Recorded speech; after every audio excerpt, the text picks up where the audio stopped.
시편 1편 1절로 6절의 말씀을 가지고 행복한 삶의 비결이라는 제목으로 하나님의 말씀을 함께 나누겠습니다.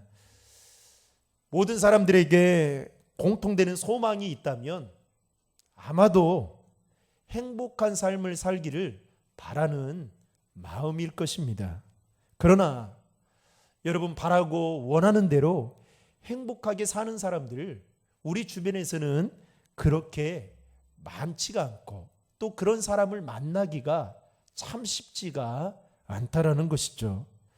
여러분, 보통 사람들은 행복의 조건을 둘 때에 세 가지로 둔다고 합니다. 첫 번째는 돈을 행복의 조건이라고 생각을 한다는 것입니다. 왜 그럴까요? 돈만 있으면 모든 것을 마음대로 다 할 수 있기 때문이라 그렇게 생각을 하죠. 이런 생각을 가지고 있는 행복을 돈의 조건으로 생각하는 사람들은 자신이 불행한 것이 뭐가 없다라고 생각하냐면 돈이 없기 때문에 그렇다라고 생각하고 열심히 돈을 벌려고, 돈이 되는 곳이 있다면 열심히 찾아다니곤 합니다. 두 번째로, 사람들은 행복의 조건을 명예로 생각을 한다는 것입니다. 이런 사람들은 권력을 잡기 위해서 무던히 애를 쓰죠. 왜냐하면 권력으로 인해서 자신이 얻을 수 있는 명예를 얻게 된다라고 생각하기 때문에 그렇습니다. 그래서 공부하는 것도 내가 힘이 생기려고, 내가 지식을 쌓는 것도, 내 주변에 인맥을 만드는 것도 다 그런 생각 때문에 그렇다는 것이죠. 세 번째로, 사람들은 행복의 조건으로 쾌락을 생각하고 있다라는 것입니다. 왜냐하면 쾌락은 우리의 삶에 많은 즐거움과 기쁨을 준다라고 생각하기 때문에 그렇다는 것입니다. 여러분, 앞에서 행복의 조건으로 돈, 명예, 쾌락, 이 세 가지를 여러분 언급해 드렸지만, 과연 여러분 이 세 가지를 다 얻으면 우리의 삶이 행복해질 수 있는 걸까요? 돈, 명예, 쾌락, 이 세 가지가 우리에게 행복을 주는 것이라면 과연 이 세상에서 이 세 가지를 동시에 모두 누리면서 행복하게 살아가는 사람은 몇 명이나 되는 걸까요? 실제로 이 세 가지를 다 갖추었던 사람을 꼽으라고 한다면 여러분, 마를린 먼로, 화면에 나와 있는데요. 이 사진을 찾는데 얼마나 이게 여러분들에게 보여주기 민망한 사진들이 많이 있던지 힘들게 찾았습니다만은, 여러분, 이 마릴린 먼로는 금세기 최고의 미인이자 배우였습니다. 실제로 미국의 존 F 케네디 대통령이 이 자신의 생일에 기빈은 한 명도 초청하지 않으면서 비밀리에 자신의 생일에 초대했던 한 사람이 있었는데 바로 마릴린 먼로였다고 합니다. 그뿐만 아니라 영국 왕실에서도 마릴린 먼로를 특별하게 초대해서 극진한 예우를 할 정도로 이 여인은 상당한 인기와 명예를 얻었던 사람이었죠. 심지어는 그녀는 팬들로부터 하루에도 수백 통의 팬레터를 받을 만큼 부와 명예와 인기를 한 몸에 얻은 배우였습니다. 그런데 그녀가 36살이라는 젊은 나이에 약물 과다 복용으로 인한 자신의 목숨을 스스로 끊게 되었다는 것입니다. 그녀의 시신 옆에는 메모장 하나가 있었는데 거기에는 이런 내용의 문구가 쓰여져 있었다고 합니다. 돈, 인기, 명예, 이 모든 것은 찰나적인 행복의 요소에 불과했다.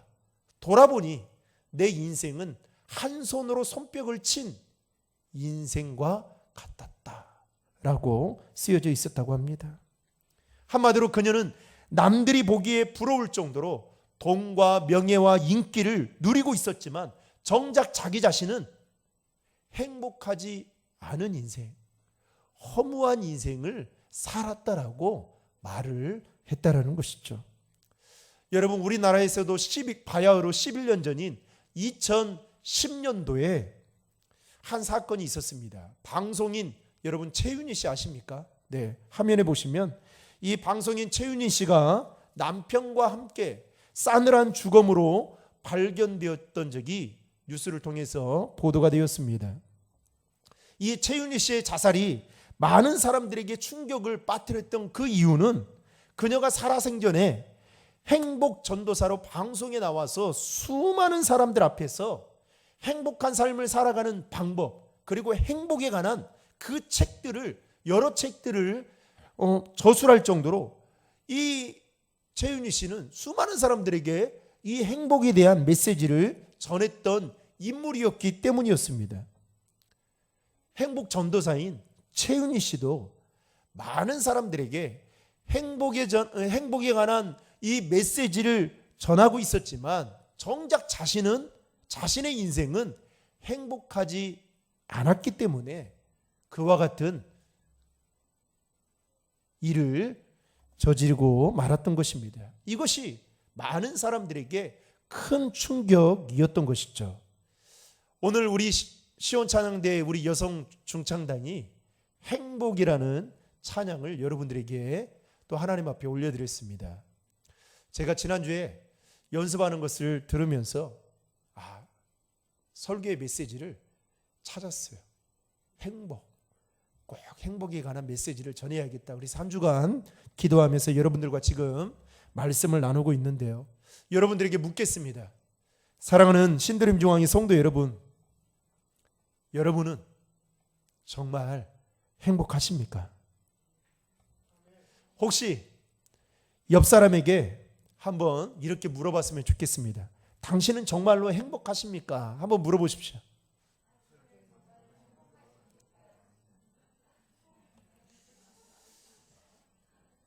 여러분, 그렇다면 행복이 무엇입니까? 우리가 늘 하는 이야기 중에 하나가, 단어 중에 하나가 행복이잖아요. 그래서 행복이 뭘까? 제가 찾아봤더니 영어로는 해피니스, 이 국어 사전으로는 이렇게 표현하고 있더라고요. 복된 좋은 운수 또는 생활에서 충분한 만족과 기쁨을 느끼어 흐뭇한 상태. 근데 제가 이 국어 사전에 있는 그 행복이라는 그 정의를 보면서 참 마음에 와닿지가 않았습니다. 그냥 문자로만 그냥 저에게는 보여졌습니다. 그걸 보면서 사실 이것이 행복이다라고 딱히 정의를 내린다는 게 여러분 참으로 힘든 일이 아닌가 싶습니다. 성경에도 보면 여러분 행복이라는 말이 나올까요? 안 나올까요? 안 나옵니다. 단 한 번도 나오고 있지 않습니다. 대신 성경에는 행복한 사람들이 많이 등장하고 있습니다. 다시 말해서 하나님을 만남으로 인해서 인생이 바뀌어지고 목적이 바뀌고 또 삶이 바뀌고 가치관이 바뀐 행복한 사람들이 성경에는 많이 등장하고 있다는 것입니다. 오늘 시편 1편의 말씀은 여러분 시편 150편 중에서도 가장 유명하고 가장 대표적인 시라고 할 수 있는 시편 23편과 함께 가장 여러분 유명한 시 중에 하나입니다. 그런데 이 시편 1편의 말씀을 보면 누가 하나님께서 주시는 복을 누리는 행복한 삶을 살 수 있는지에 대해서 그 방법을 소개하고 있다라는 것입니다. 오늘 본문의 말씀을 통해서 하나님께서 주시는 복을 누리며 복을 어떻게 하면 누리며 그리고 행복한 삶을 살 수 있는지에 대해서 함께 두 가지로 그 은혜를 나누고자 합니다. 첫 번째로 하나님이 주시는 복을 누리며 사는 행복한 삶은 죄를 멀리해야 한다라는 것입니다. 여러분 같이 화면에 나와 있는데요. 같이 읽겠습니다. 하나님이 주신 복을 누리며 사는 행복한 삶은 죄를 멀리해야 합니다. 1절 말씀을 여러분 다 함께 읽겠습니다. 복 있는 사람은 악인들의 꾀를 따르지 아니하며 죄인들의 길에 서지 아니하며 오만한 자들의 자리에 앉지 아니하고. 여러분 방금 읽은 말씀에 보면 시작을 어떻게 시작하냐면 복 있는 사람은 이라는 말로 시작을 하면서 복 있는 사람은 세 가지의 삶의 자세를 가지고 살아간다라고 이야기를 하고 있습니다. 그러면서 그 삶의 자세는 이렇게 설명하고 있죠. 악인들의 꾀를 따르지 않고 죄인들의 길에 서지 않고 오만한 자의 자리에 앉지 않는 것이다 라고 말을 하고 있습니다. 한마디로 말하면 죄를 멀리하는 삶이 하나님의 복을 누리며 살아가는 것이다 라고 말씀하고 있는 것이죠. 여러분, 죄를 멀리한다는 것은 곧 내가 누구 편에 선다는 겁니까? 하나님 편에, 죄의 편이 아닌 하나님 편에 선다라는 것을 말하고 있는 것입니다. 그렇다면 우리는 왜 죄를 멀리해야만 하는 걸까요? 창세기 2장에 보면 하나님께서 하나님의 형상대로 아담을 먼저 창조하시죠. 그리고 그의 갈비뼈를 취해서 하와를 창조합니다. 그리고 하나님이 만들어 놓으신 파라다이스와 같은 에덴 동산에 그들을 거기에 살아가도록, 그러면서 많은 것들을 누리고 취하며 그렇게 행복하게 살아가도록 아담과 하와를 그곳에 이제 살도록 허락하시죠. 그런데 여러분, 그 행복이 언제 깨졌습니까? 교활한 뱀이 하와에게 다가와서 동산 중앙에 있는 선악을 알게 하는 나무의 가시를 따먹어도 좋다라고 유혹을 하게 됩니다. 그 말에 하와가 하나님의 말씀을 어기고 선악을 알게 하는 나무의 실과를 따먹게 되는 죄를 범하게 됩니다. 그리고 그의 남편이었던 아담도 역시 그 죄를 범하게 되었죠. 그 결과 그들은 이제 에덴 동산에서 쫓겨나게 되었고, 그때부터 인간은 영원히 살지 못하고 죽게 되었고, 남자는 평생도록 땀 흘리며 수고해야만 하고 여자는 해산의 고통을 겪어야만 했다라는 것입니다. 그뿐만 아니라 죄를 지은 결과 하나님께서 인간에게 주신 행복이 완전히 깨져버리게 되면서 죄로 인해 하나님과 우리 사이의 관계가 단절되어 버리고 말았다는 것입니다. 그래서 우리에게 여러분 고통이, 아픔이 찾아오게 된 것입니다. 이처럼 죄는 우리의 삶에 미치는 엄청난 파급력이 있을 뿐만 아니라 행복한 삶을 살아가는 데 있어서 큰 걸림돌이 되고 있다라는 것입니다.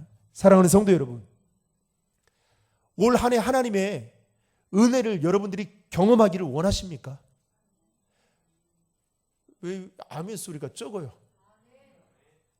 하나님이 여러분들에게, 좀 죄송합니다, 전라도 말로 허벌나게 주시는 은혜를 여러분 경험하기를 원하십니까? 그러면 죄를 멀리해야 합니다. 절대 죄를 품고 하나님 앞에 기도하는 기도는 응답이 될 수 없습니다. 그래서 여러분, 믿음의 사람은 죄에 대해서 민감해야 합니다.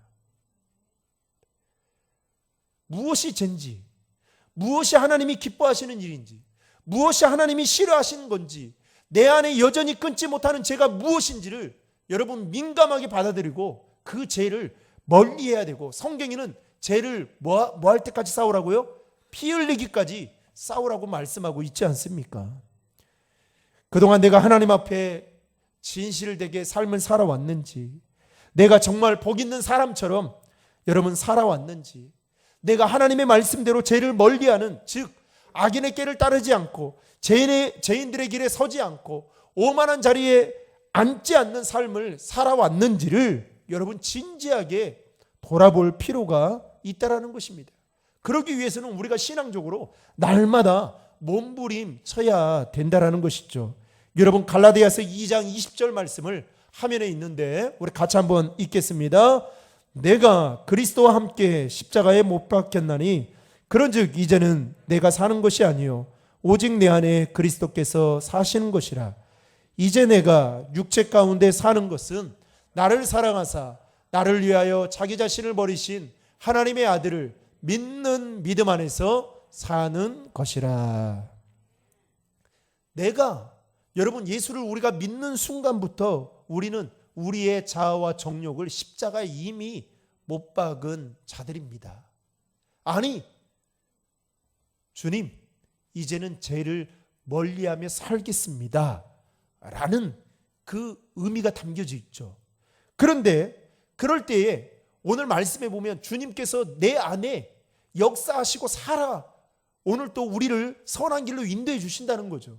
그러나 반대로 우리 안에 죄가 있으면 여전히 주님은 우리를 통해서 죽어질 수밖에 없다라는 것입니다. 사랑하는 성도 여러분, 내 자아가 죽지 않으면요, 우리는 반드시 죄와, 하나님이 아닌 죄와 가깝게 살아갈 수밖에 없습니다.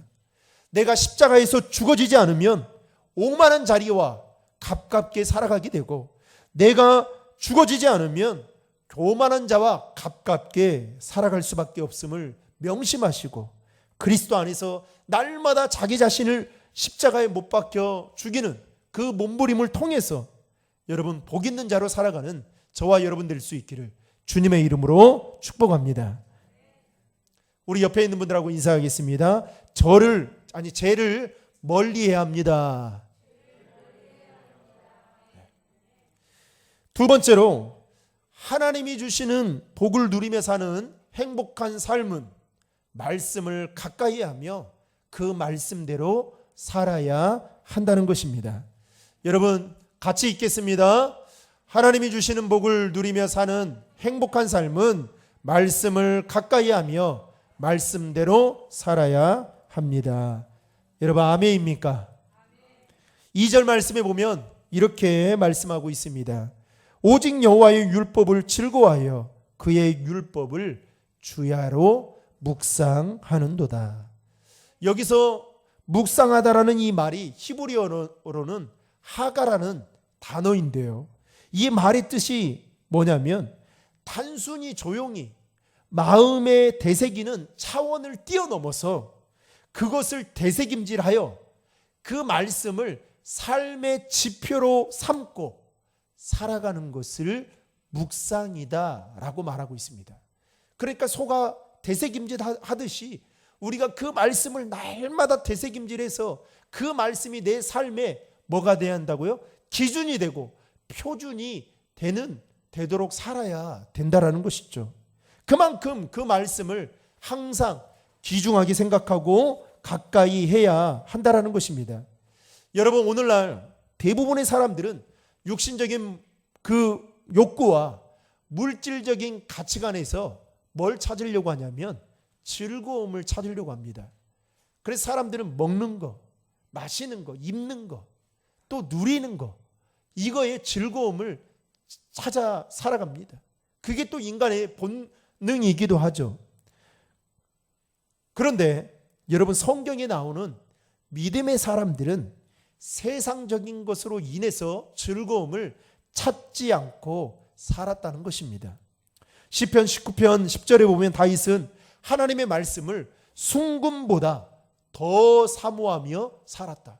아이고, 금 얼마나, 여러분 요즘 시대에 금값 얼마나 나가길래 비싸잖아요. 우리 금만 봐도 막 즐겁잖아요. 그런데 다윗은 어떻게 해요? 순금보다 하나님의 말씀을 더 사모했다. 육적으로 보면 시대에 뒤떨어진 사람입니다. 그러나 영적으로 보면 여러분 복 있는 사람이었습니다. 예수님의 수제자였던 베드로도 이렇게 말합니다. 주여, 영생의 말씀이 주께 있사오니 우리가 누구에게로 가오리까? 말씀이 여기 있는데 내가 지금 어디를 가겠냐는 거예요. 그러면서 여러분 베드로는 평생 예수님을 부인하기는 했지만 끝내는 예수님을 따르는 삶을 살다가 순교하고 말았습니다. 예수님께서도 마태복음 4장 4절에 사람이 떡으로만 사는 것이 아니라 하나님의 입으로 나오는 말씀으로 살 것이다 라고 말씀하셨습니다. 여러분 구약시대 때 이 유대인들은 말씀을 마음에 새기고 또 자녀들에게 그 말씀을 부지런히 가르치면서 집에 있든지 길을 갈 때인지 아니면 누워 있든지 일어날 때든지 하나님의 말씀을 자녀들에게 강론했습니다. 그리고 그 말씀을 지금 여러분 화면에 보면, 왼쪽 화면에 보면 그 말씀을 손목에 기호로 삼고 미간에 붙이기도 하고 또 심지어는 집 문설주와 바깥문에 기록할 정도로 하나님의 말씀을 가까이 했던 민족이 유대인들이었습니다. 그 민족을 하나님이 축복해 주셨죠. 그래서 이스라엘이 지금도 전 세계에 여러분 모든 분야에 있어서 소수민 민족이긴 한데 장악하고 있는 것을 여러분 보십시오. 철저하게 이스라엘 백성들은 하나님의 말씀 제일주의로 삶을 살았던 자들이었습니다. 여러분 아모스 7장에 보면 하나님께서 아모스 선지자에게 다림줄 한 상을 보여주십니다. 화면에 보면 여러분 다림줄 건축하시는 분들 잘 아시죠? 저 다림줄. 이 다림줄은 뭐냐? 실 끝에 저 무거운 줄을 달아가지고 중력의 법칙을 이용해서 벽을 수직으로 똑바로 세워졌는지를 측량하는 겁니다. 그래서 이게 돌이 제대로 세워지지 않았으면 그걸 보고 다림줄을 보고 똑바로 세우는 것이죠. 여러분 이 하나님께서 이스라엘 백성들에게 이 다림줄의 환상을 보여주신 것은 내가 너희들의 삶을 그동안 너희들이 살아왔던 그 삶을 하나님의 말씀 다림줄과 같은 그 하나님의 말씀으로 반드시 측량한 날이 있을 것이다. 그러니 말씀대로 살아야 된다라는 것을 이스라엘 백성들에게 알려주기 위해서 아모스 선지자를 통해서 그 다림줄의 환상을 보여주셨다는 것입니다. 그리고 그 다림줄은 누가 잡고 계시는 거예요? 하나님이 잡고 가는 곳곳마다 측량한다는 거죠. 말씀대로 살았냐? 말씀대로 살고 있느냐? 그리고 그걸 가지고 심판의 도구로 삼겠다는 것입니다. 사랑하는 성도 여러분, 우리가 하나님의 복을 누리며 그 행복한 삶을 살기 위해서는 하나님의 말씀을 가까이 해야 합니다. 주야로 묵상해야 합니다. 그러나 주야로 묵상하는 것으로 끝나는 것이 아니라 이제는 그 말씀을 되새김질해서 우리의 삶에 그 말씀이 기준이 되어 척도가 되어 그 말씀 따라 살아가야 된다는 것입니다. 여러분 요즘 몰라서 신앙생활을 제대로 하지 않는 사람들이 없잖아요. 다 알고 있어요. 여러분 인터넷만 열면 유튜브만 열면 내노라는 이 그야말로 대가의 목사님들의 설교를 우리가 들을 수가 있습니다. 옛날보다 여러분들의 지식이 성경적인 지식이 상당 수준에 뛰어 올라와 있다는 거 너무 잘 알고 있습니다. 그런데 여러분 왜 한국교회가 왜 세상에 지탄을 받고 있는 걸까요? 우리가 하면 어두운 세상이 환하게 정말 희망으로 바뀌어져야 되는데 왜 요즘에는 세상이 여러분 교회를 걱정하고 안타까워하고 있는 걸까요? 제가 어제 리서치 조사를 봤더니 여러분 비신자들이 교회에 대한 그리고 성도들에 대한 그 신뢰도가 여러분 불신의 그 신뢰도가 몇 %인지 아십니까? 78%입니다. 여러분 왜 그럴까요? 오늘날에도 한국교회가 보이지 않는 곳에서 엄청나게 세상을 많이 섬기고 그런데도 불구하고 왜 이렇게 엄청난 좋지 않은 그 불신의 이미지를 갖고 있는 걸까요? 말씀대로 안 사니까 그런 거예요. 말씀대로 살아가려고 몸부림을 치지 않으니까 그런 겁니다. 사랑하는 성도 여러분, 여러분들이 지금 알고 있는 그 말씀만으로도 충분히 신앙생활 잘할 수 있습니다. 그러나 더 중요한 게 있다면 이제는 그 말씀대로 살아가도록 여러분 몸부림쳐야 됩니다. 몸부림. 학생들이 마치 공식을 알면 그 공식을 대입해서 문제를 풀어야 되듯이 계속해서 풀어야 되듯이 이제는 그 말씀이 우리의 삶에 녹아져서 그 말씀대로 살아내는 일을 저와 여러분들이 해야 하나님의 복을 받을 수가 있다라는 것입니다. 그렇게 할 때에 오늘 본문 3절에서 뭐라고 말씀하고 있냐면, 여러분 3절의 말씀을 다 함께 읽겠습니다. 그는 시냇가에 심은 나무가 철을 쫓아 열매를 맺으며 그 잎사이가 마르지 아니함 같으니 그가 하는 모든 일이 다 형통하리로다. 여러분, 복 있는 사람은 시냇가에 심은 그 나무와 같다라고 비유하면서 뭐라고 말씀하냐면, 시냇가에 심겨진 나무는 시냇물로부터 영양분을 공급받아서 그 생명력을 계속해서 유지해가고 심지어는 철을 따라 열매를 맺고 그가 하는 모든 일들이 뭐 한다고요?